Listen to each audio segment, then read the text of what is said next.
Hi everyone.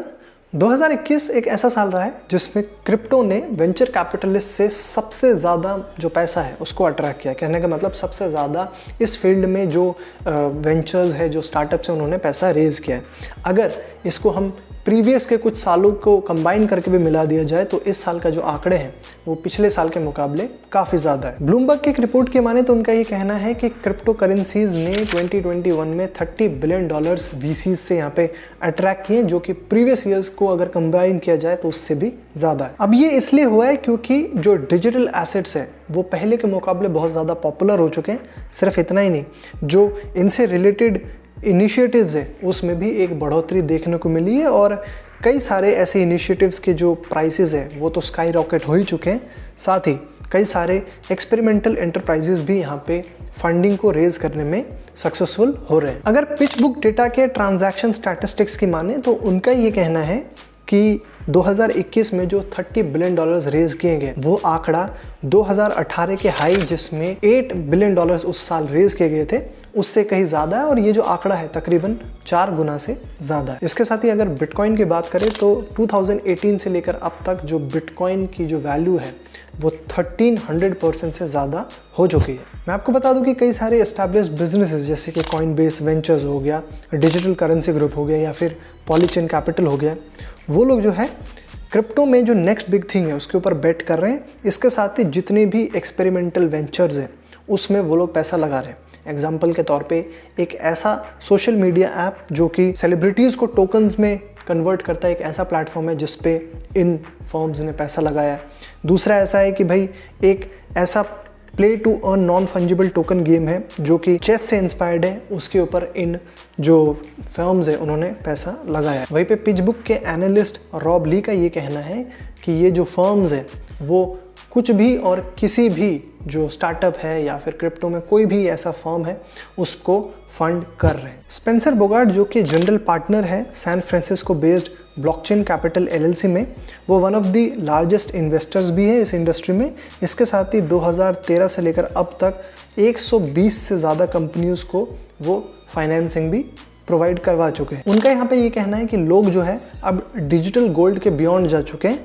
इसके साथ ही अब जो है कई सारे फाइनेंशियल सर्विसेज, आर्ट, गेमिंग जैसे सब कैटेगरीज जो हैं वो NFTs के बन चुके हैं। वहीं पे वेब 3.0 और डिसेंट्रलाइज्ड सोशल मीडिया, इसके साथ ही प्ले टू अर्न, ऐसे कुछ चीज़ें हैं जिसके ऊपर इन्वेस्टर्स ना सिर्फ सोच रहे हैं लेकिन उनको इस चीज़ का ज़्यादा एक्सपोजर भी नहीं है, तो एक तरीके से वो लोग जो है यहाँ पे उन सब प्लेटफॉर्म्स पे बेट भी कर रहे हैं। अगर स्पेंसर बोगार्ट की माने तो उनका ये कहना है कि जो NFTs का सेक्टर है जिसमें पहले लोग उससे डरते थे या फिर उसमें ज़्यादा कॉन्फिडेंस महसूस नहीं करते थे, उस चीज़ ने इन्वेस्टर्स को एक तरीके से फोमो दे दिया है कि उनको ये बताया है कि भाई किस तरीके से ये जो इन्वेस्टर्स है वो एक बहुत बड़ी पिक्चर को मिस आउट कर रहे हैं। इसका बहुत अच्छा एग्जांपल है कि जो online non fungible token market place है OpenSea, वो जो है उसमें जितने लिस्टिंग्स हैं या फिर जितने लोग ने इंटरेस्ट दिखाया है उसके वजह से OpenSea जो है आज के टाइम पे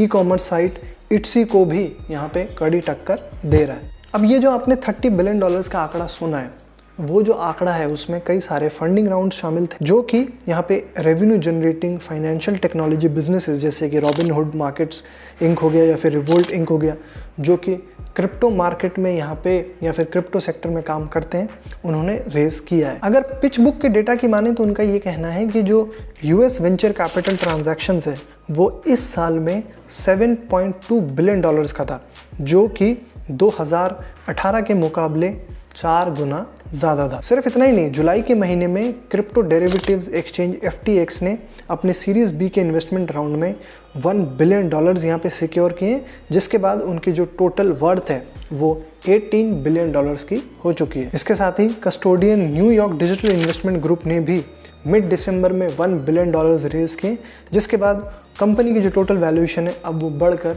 $7 बिलियन की हो चुकी है। कुछ और ऐसे बिजनेसेस के बारे में अगर मैं आपको बताऊं तो फोर्टे जो कि एक गेम कंपनीज के लिए ब्लॉकचेन इंटीग्रेशन सॉल्यूशंस प्रोवाइडर है, उन्होंने ये अनाउंस किया था कि भाई नवंबर में उन्होंने $725 मिलियन की फंडिंग राउंड को यहाँ पे कंप्लीट किया है। इसके साथ ही मार्च के महीने में डैपर लैब्स, जो कि एक NFT प्लेटफॉर्म है और ये जो है क्रिप्टोकिटीज़ की वजह से काफ़ी फेमस हुआ था, उन्होंने भी इन्वेस्टर से $350 मिलियन सिक्योर किए, जिसमें बास्केटबॉल लेजेंड माइकल जॉर्डन भी शामिल थे। इसके साथ ही अब डैपर लैब्स की जो टोटल वैल्यूएशन है वो बढ़कर $2.5 बिलियन की हो चुकी है। मून पे एक और ऐसी crypto currency payments infrastructure company है, उन्होंने भी लेट नवंबर में $555 मिलियन रेज किए हैं, जिसके बाद उनकी जो टोटल वैल्यूएशन है वो $3.4 बिलियन की हो चुकी है।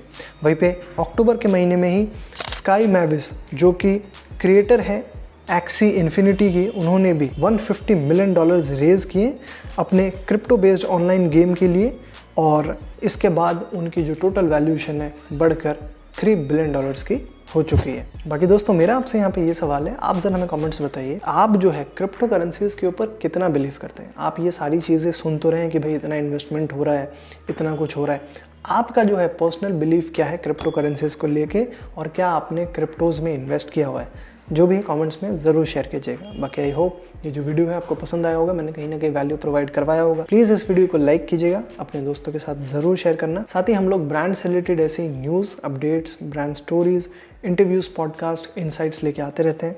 देखते रहने के लिए हमारे चैनल को सब्सक्राइब करके बेल आइकन को ज़रूर दबा दो। मैं आपको मिलूंगा अगली वीडियो में, तब तक आप देखते रहिए नेक्स्ट वीक ब्रांड को। Thanks for watching.